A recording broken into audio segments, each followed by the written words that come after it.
Okay, you guys. So Ashlee Jenae's fiance is speaking out, and he talked to TMZ, and basically he's given the reason why she may have unalived herself. So he says, now, for those of you that don't remember or didn't hear the story, Ashlee Jenae is a influencer that went to Africa with her boyfriend, fiance, and he proposed, and she ended up on that trip being unalive somehow. He's saying that she did it to herself.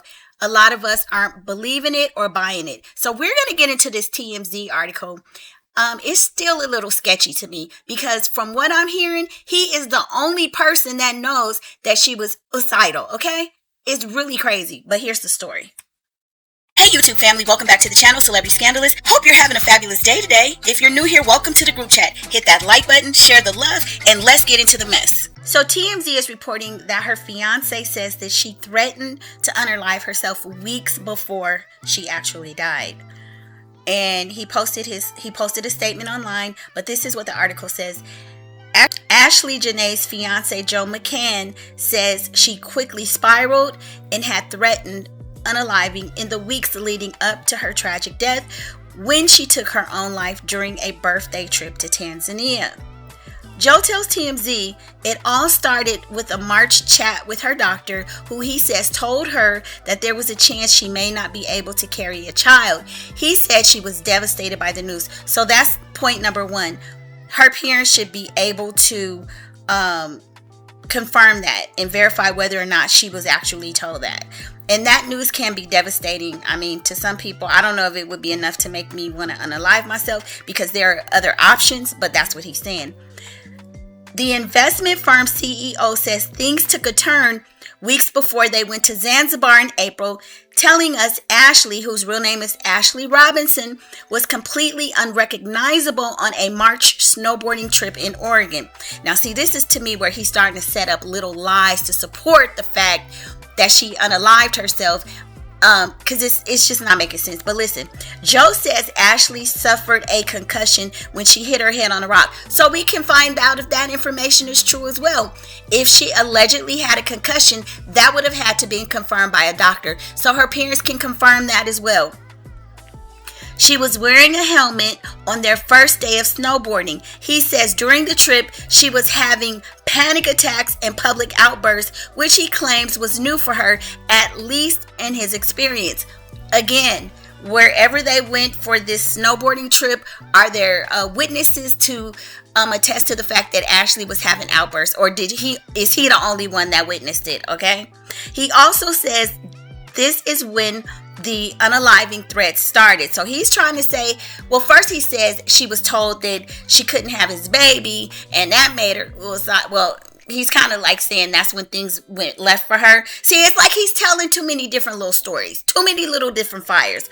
Joe tells us during the Oregon trip, Ashlee tried to open a car door while they were driving back to the mountain at a high speed, okay, on a rural highway. He says when he pulled over, she got out and insisted on walking back. According to Joe, she walked a mile before getting in an Uber. Again, another outlandish story. Why are you letting this woman out on the side of the road in a rural area, right, and having her walk, and she calls Uber? So, but that's another piece of information or evidence that we can verify. Did she call an Uber? Her parents gonna have to go back and do their due diligence on all of this.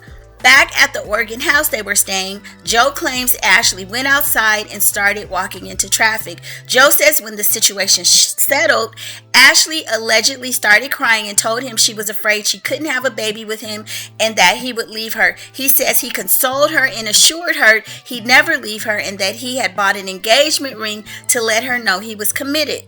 He says the next day was like a switch flip, claiming Ashlee was completely back to her normal self overnight.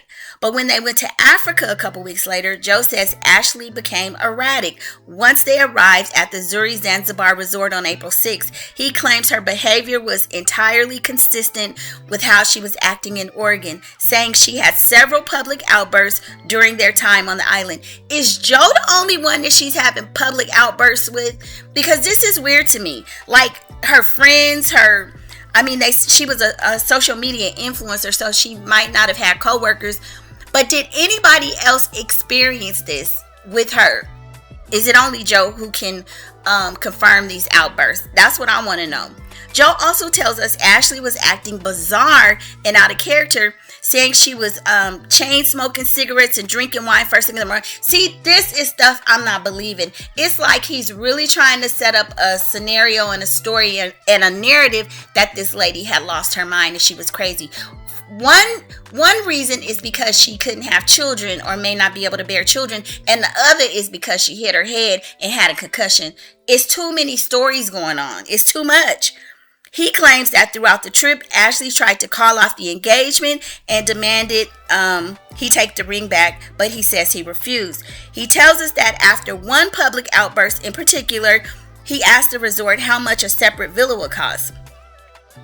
After that, he says he got back to the villa they shared to find Ashlee still heated, and says he then called off the engagement. So now he's giving us the reason. Now she done had all these outbursts. She can't have no kids. She done hit her head. She's smoking and drinking in the morning.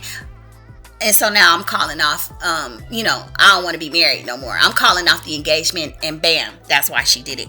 Now, this sounds like a pack of lies. He claims Ashlee allegedly started yelling and smashing stuff, telling him, "I hope I choke and die in here tonight." Look, sounds so made up, sir. This is not even good script writing. I'm gonna tell you, ChatGPT would say this sucks. This is not even a good lie.